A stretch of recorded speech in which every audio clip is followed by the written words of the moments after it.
ازيكم طلاب تانية اعدادي. تعالوا نبدأ النهاردة مع نيمو الدرس التاني في الساينس في منهج تانية اعدادي. الدرس ده حلو قوي وتكملة للدرس الاول، لازم تكون اتفرجت على الحصة الاولى قبل ما تدخل على الدرس التاني. الدرس ده بيتكلم عن change of matter، تحويلات المادة، مش الحاجات العبيطة بتاعت ابتدائي ان التلج بيسيح والمية بتتبخر. احنا كبرنا وبقى عندنا اكتر من كده بكتير. تعال افكرك بحاجه صغيره خدناها الحصه اللي فاتت هتساعدك النهارده في انك تكمل فهم الدرس. احنا الحصه اللي فاتت اخدنا اولا احنا النهارده هناخد ايه؟ النهارده هلخص معاكم او نخلص سوا مع بعض يونت 1 lesson 2 اللي هو اسمه change of matter، تحويلات المادة. هلخصها لك في بورد واحدة، بعد كده نبتدي ناخد التفاصيل. أنا عندي كام نوع من المادة؟ قال لي عندي 3. عندي حاجة اسمها solid، حاجة اسمها liquid، حاجة اسمها gas. طيب، وعرفنا إن السوليد الموليكيول بتاعته أو البارتكلز بتاعته مالها لازقه في بعض كده، فالانتر بارتكل سبيس صغيره، المسافات ما بين الموليكيول صغيره، والانتر بارتكل فورس قوه الجذب ما بين الموليكيول كبيره. طيب تعالى نشوف ايه اللي هيحصل لو انا عملت للسوليد او البارتكلز اللي قصادك بالشكل ده جين ثيرمال انرجي، يعني انا خليتها تكتسب طاقة حرارية. فتعالى كده بص ايه اللي هيحصل. انا جبت طاقة حرارية، حلو اهو، عملت لها جين ثيرمال انرجي. جين ثيرمال انرجي يعني اكتسبت طاقة حرارية. ايه اللي حصل؟ ايه اللي حصل؟ قال اللي حصل موضوع كبير قوي يا صاحبي. اللي حصل ان اول معلومة حصلت عندي ان البارتكلز دي من كتر الثيرمال انرجي الطاقة الحرارية ابتدت تفرك، ابتدت تتحرك، ابتدت يحصل لها فايبريشن. هي عمالة تسخن وعمالة تديها في انرجي، وهي عمالة تسخن وتتحرك وتفرك. فلما انا عملت للسوليد او البارتكل دي جين ثيرمال انرجي، اول حاجه حصلت لي ان هي الكاينيتيك انرجي، طاقه الحركه بتاعتها عليت، بقت تفرك اكتر، بقت تتحرك اكتر. ما هي ملهلبه ومش عليلة، مليانه حراره وسخنه، فابتدت ما تقعدش على بعضها وتتحرك. فاول حاجه حصلت عندي ان الكاينيتيك انرجي انكريز، طاقة الحركة بتاعتها زادت، ابتدت تفرك اكتر وتتحرك اكتر. فكل ما تتحرك اكتر تبتدي تسخن اكتر، فتبتدي التمبريتشر درجة الحرارة تزيد. فتاني خطوة حصلت ان التمبريتشر اللي هي درجة الحرارة انكريز، زادت. طب تالت حاجة، اول حاجة اتحركت فسخنت، بعد كده طالما اتحركت ايه اللي حصل؟ قال لي لما اتحركت ابتدت الموليكيول تبعد عن بعض شويه، اهي تبعد عن بعض شويه، فالانتر موليكولار سبيس، الفراغات اللي ما بين الموليكيول زادت. فتالت حاجه حصلت ان الانتر بارتكل سبيس، المسافات اللي ما بين البارتكلز زادت.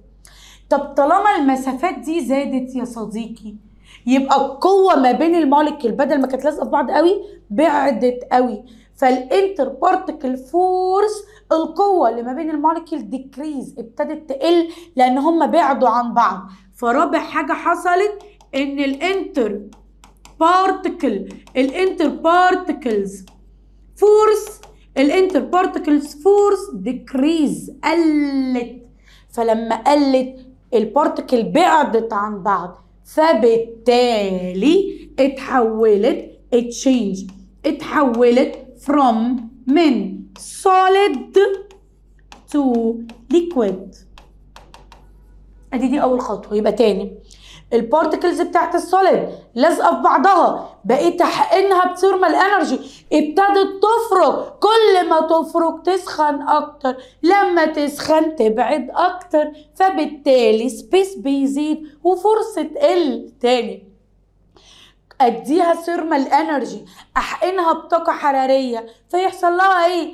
تفرك اكتر، كاينيتيك انرجي تزيد، تسخن اكتر، تمبريتشر تزيد، تبعد عن بعض، سبيس بيزيد، ويبقى الفورس بقت قليله واتحولت من سوليد لليكويد. بص التفاهه بالذمه.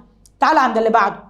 رحت انا استمريت في ان انا اديها ثيرمال انرجي، بقيت اديها ثيرمال انرجي تاني، انا ما سكتش، بقيت اديها ثيرمال انرجي تاني ما سكتش، فايه اللي حصل؟ برضو عملت جين ثيرمال انرجي، انا حقنتها بطاقه حراريه تاني، فايه اللي حصل؟ قال لي اللي حصل ان الجزيئات بقت تفرك اكتر، ما هي سخنت وبقت ملهلبه اكتر، فبرضو الكاينيتيك انرجي زادت. اهو الكاينيتيك انرجي زادت. يبقى اول حاجه الكاينيتيك انرجي زادت، بقت تفرك وتتحرك، فلما بقت تفرك وتتحرك سخنت، فتاني حاجه حصل لها ايه؟ التمبريتشر زادت. طب لما التمبريتشر زادت والحركه بتاعت الموليكيول زادت، ايه اللي حصل؟ قال لي الموليكيول بقت بعيده عن بعض. بص السبيس زاد، فالانتر بارتكل سبيس انكريز، زادت المسافه ما بين الموليكيول زادت، فطالما بعدوا عن بعض فقوه الفريكشن، قوه الاتراكشن ما بينهم قلت. فرابع حاجه الانتر بارتكلز فورس، قوه الجذب ما بينهم قلت، فبالتالي اتحولت من ليكويد لجاز، فتشينج from gas to liquid. change from gas to ايه؟ liquid. في حاجة صعبة؟ هبل قوي. طيب العملية دي اسمها ايه؟ والعملية دي اسمها ايه؟ قال لي لما بيحول من solid لليكويد اسمها melting. لما تحولت من liquid لجاز اسمها evaporation. اتفقنا؟ يبقى تاني كل اللي انا عملته حولت من solid لليكويد ومن liquid لجاز. من solid لليكويد انا اديتها ثيرمال انرجي، فلما اديتها ثيرمال انرجي ابتدت تفرك، ابتدت تسخن، تبعد عن بعض، القوه تقل، تتحول من solid لليكويد. اديتها ثيرمال انرجي تاني برضو ابتدت تفرك، ابتدت تسخن، تبعد عن بعض، القوه تقل، تحولت من ليكويد لجاز. في حاجه صعبه؟ هبل قوي. طيب لو انا العكس يعني ايه العكس يا نيمو؟ يعني عملت لوز انرجي، لوز ثيرمال انرجي، فهلاقي ان الموليكيول كانت بعيده قوي. تمام اهو دي كده الجاز، انا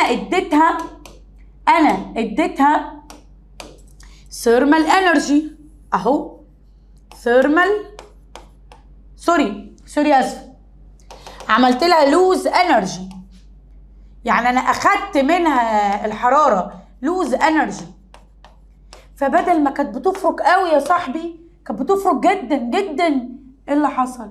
ابتدت الفرق عشان الحراره قلت، السخونيه قلت، ما بقتش سخنه، فابتدت الكاينيتيك انرجي تقل، حركه الجزيئات تقل. فلما حركه الجزيئات تقل ايه اللي حصل؟ قال لي طالما حركه الجزيئات قلت يبقى التمبريتشر درجه الحراره هتقل، خلاص ما بقتش سخنه، ما بقتش تتحرك، فبالتالي السبيس، المسافات ما بين الموليكيول ابتدت خلاص تقرب من بعض، وابتدوا يبقوا اقوياء جنب بعض تاني، فالفورس زادت. فبص الموليكيولز حصل لها ايه؟ قربت من بعض شويه، قربت، بقت هاديه وجميله، لان ما بقتش تفرك، لان ما بقاش في ايه؟ ما بقاش في حراره ولا حركه، فابتدت تتحول لليكويد. طب انا استمريت برضو اخليها لوز انرجي، لوز ثيرمال انرجي او لوز هيت، ابتدت يحصل لها كولينج، تسقع تاني، خلاص ما بقاش فيه سخونيه، فالبارتكلز هديت خالص خالص، ما بقتش تتحرك، وابتدت تقرب وتلزق في بعض تاني وتكون ايه؟ تكون السوليد اهو، ابتدت تقرب فتحولت لسوليد. ليه؟ لان هي لما حصل لها كولينج يا صديقي حصل ايه؟ ابتدت تهدى، ما تفركش وتتحرك كتير، فالكاينيتيك انرجي قلت، فبالتالي ما بقتش سخنه، فالتمبريتشر قلت، فبالتالي قربوا من بعض، فالسبيس قلت، فبالتالي لما قربوا من بعض بقوا مرتبطين جامد، فالفورس زادت، فبالتالي اتحولت من ليكويد تو جاز. حلو حلو. طب العمليه دي اسمها ايه والعمليه دي اسمها ايه؟ قال لي من جاز لليكويد اسمها condensation اهو، condensation. طب من ليكويد لسوليد freezing. يبقى بكده انا عندي 4 عمليات، عندي melting evaporation condensation وفريزنج. يعني ايه melting؟ هو تغيير المادة من السوليد للليكويد، وفهمنا ازاي بيحصل. تعالى نقولها مع بعض. A change of matter from solid to liquid. طب ازاي اتحولت؟ اديتها ثيرمال انرجي، ابتدت تفرك اكتر، ابتدت حرارة تزيد وتبعد عن بعض والقوة تقل. طيب يعني ايه evaporation؟ A change of matter from liquid to gas. طب ازاي؟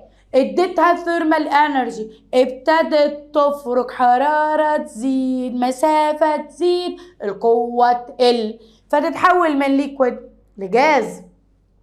امال يعني ايه condensation؟ A change of matter from gas to liquid. طب يعني ايه freezing؟ A change of matter from liquid to solid. ميس كده عندي 4 عمليات، في عمليات تانية؟ جبناهم منين دول؟ تعالى اقول لك. بص يا صاحبي، في عملية مباشرة بقى، مباشرة، عندي منها السوليد هوب ينط يبقى جاز، والجاز هوب ينط يرجع سوليد من غير ما يعدي على الليكويد. طب عملية من سوليد لجاز اسمها ايه؟ sublimation. يعني تحويل السوليد للجاز. زي ايه اكزامبل؟ قال لي اكزامبل زي لما بعمل هيتنج او evaporation of solid iodine، او زي ما بعمل هيتنج للدراي ايس. عارفين الدراي ايس؟ اول ما سخنه ما يبقاش ليكويد، هوب يديني بخار على طول، يديني بخار على طول. عارفين ليه؟ لان الدراي ايس ده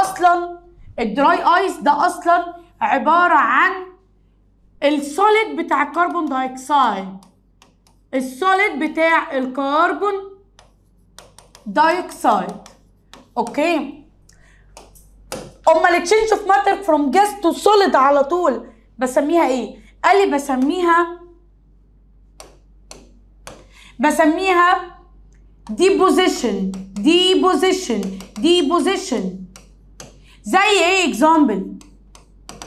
قال لي برضو زي تحويل الجاز ايودين تو سوليد. وبكده خدنا 6 عمليات.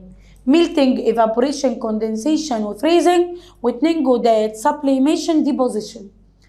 سبليميشن من سوليد لجاز على طول، طب ديبوزيشن من جاز لسوليد على طول. خلاص. وفي اكزامبل كمان من جاز لسوليد برضو زي الفورست، الفراست ان او الفراست اوف تجمد الاير ان بلانت سيرفيس، على سطح النبات. بلاقي النبات في الاماكن الساقعه قوي، ادي اهو نبات وادي فروع الورقه عامله كده، هتلاقي حتى الرسمه موجوده في الكتاب. فجاه الهواء لما قرب منها جامد كله اتجمد فكون ايس. بص هلاقيها فيها كتل من الايس، على طول الاير هوب اتحول لايس على طول، ما تحولش الليكويد الاول. تمام اوكي اتفقنا. قال لي في جراف مهم جدا جدا جدا جدا جدا جدا في الكتاب، تعال اشرحه لك. بص يا صاحبي، انا عندي هقارن او هعمل جراف ما بين، الله على الخط، معاق ذهنيا، عايزه اجيب مسطره بس اكيد مش هلاقي مسطره. تفتكر الاقي مسطره؟ تعالى كده نشوف اهو. ماشي حلو حلو حلو. بعد كده اهو ماشي اتفقنا اهو. قال لي temperature وتايم، الوقت. حلو. بص يا صديقي ركز معايا بليز بليز بليز. الجراف ده مهم جدا. درجة الحرارة 0 كان سوليد ابتدت تسخن، لا مش كانت 0، كانت اقل من 0 كمان. ابتدت تسخن ايس، ابتدى يسخن، وصل عند درجة حرارة 0 اهو 0. تبتدي درجة الحرارة تقف. ليه تقف؟ قال لي لان هو ابتدى مركز انا بقول ايه؟ ابتدى يسيح. يبقى عند النقطة دي هو start او begin to melt، ابتدى يسيح. طب حلو يا نيمو، وبعدين ايه اللي حصل؟ قال لي فضلت درجة الحرارة ثابتة وقت معين. طب ليه ثابتة وقت معين؟ ليه؟ قال لي لغاية ما اقول ايس كل التلج ميلت، لان في النقطة 0 هو ابتدى يسيح، درجة الحرارة وقفت عند 0 لغاية ما كل التلج يسيح. اول ما كل التلج ساح خلاص وما بقاش فيه ولا حتة تلجاية، ابتدت درجة الحرارة تزيد تاني، زادت لغاية ما وصلت لكام؟ قال لي لغاية ما وصلت 100 ديجري. حلو. طب لما وصلت عند 100 ديجري يا نيمو ايه اللي حصل؟ قال لي عند النقطة دي ابتدت الووتر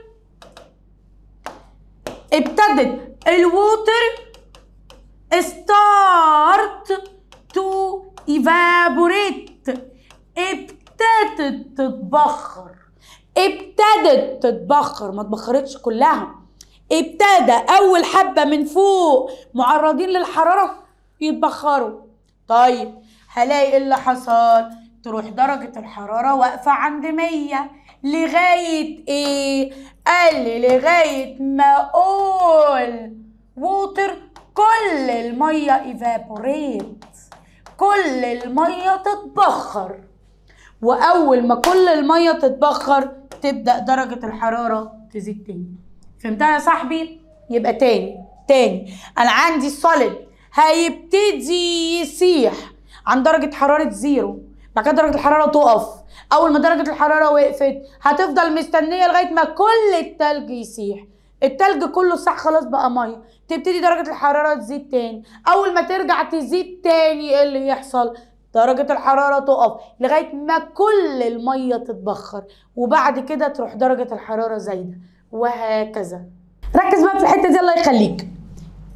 درجة الحرارة عايزة اختار لون يعني يبان كده، مش عارفة اختار ايه، اهو اي حاجة. المهم درجة الحرارة دي اللي عندها السوليد بيبدأ يسيح بسميها ايه؟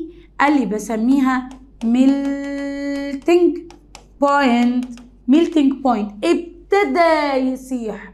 طب تيجي هنا ابتدى بقى يعمل عملية الميلتنج اهو، الانصهار ابتدى واحدة واحدة كله يسيح. حلو. بعد ما ساح هيبتدي يتبخر. اول ما يبتدي يتبخر النقطة دي بسميها ايه؟ بسميها بويلنج بوينت، نقطة الغليان. بعد كده او evaporating point اهو ثانية عشان في فرق ما بين البويلنج والايفابوريشن. او ماشي بويلنج بوينت هفهمك بعد شوية الفرق. تمام. ابتدت يحصل لها ايه؟ ابتدت تتبخر ويبتدي يدخل في عملية التبخير evaporation.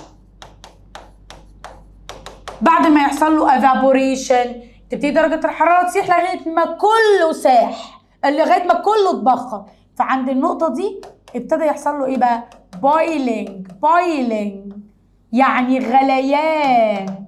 امال الايفابوريشن يعني ايه؟ تبخير. ايه ده؟ هو في فرق ما بين التبخير والبويلنج؟ التبخير ده زي الكاتل، لما انت ابتديت تغلي الميه ففي جزء ابتدى يتبخر ففي حبه بخار طلعوا فوق، صح؟ حلو. فابتدى يتبخر يعني الليكويد started to be gas، بيبقى الجزء اللي فوق بس هو اللي اتبخر، الميه اللي فوق بس هي اللي اتبخرت، جزء من الميه اتبخر والباقي لسه. لو فضلت اغليها اكتر واكتر واكتر واكتر واكتر واكتر ايه اللي يحصل؟ هتبتدي بقى تغلي خالص فكل ليكويد يتحول لجاز. وهو ده الفرق يا صاحبي ما بين الايفابوريشن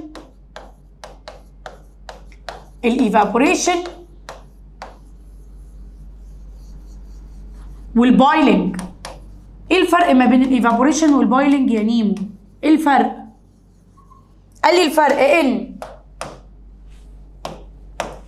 الايفابوريشن هي فيها عندها الليكويد start to evaporate، بيبتدي يحصل له evaporate. طب انهي جزء اللي بيحصل له evaporate يا نيمو؟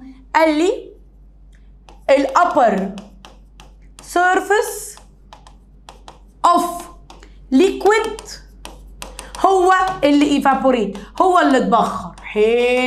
حلو. طب ده بياخد وقت قد ايه يا نيمو؟ لا بياخد لونج تايم، وقت طويل. طب نيمو هي الميه بتغلي يعني بيحصل بابلز؟ لا مش لازم تغلي. ف not make air bubbles، مش هتعمل فقاعات هواء اللي هي بتاعت الغليان. امال البويلنج اللي هو الغليان ده عباره عن ايه؟ قال لي لا ده all liquid، كل الليكويد change into gas، خلاص كله اتبخر ما بقاش فيه ميه خالص. طب ده بياخد شورت تايم، وقت قليل لان الميه خلاص سخنت فيا دوبك هتتحول لجاز بس. لكن هنا انا كنت لسه بسخن خدت وقت طويل. طب هنا بيبقى فيه بابلز ميك اير بابلز، بتعمل فقاعات. الفقاعات دي نتيجه ان الميه ابتدت تتحرك جامد وتتبخر وكلها تبقى جاز. عرفنا الفرق ما بين الايفابوريشن والبويلنج؟ تمام. ده كده يعتبر جزء كبير جدا من الدرس بتاعنا.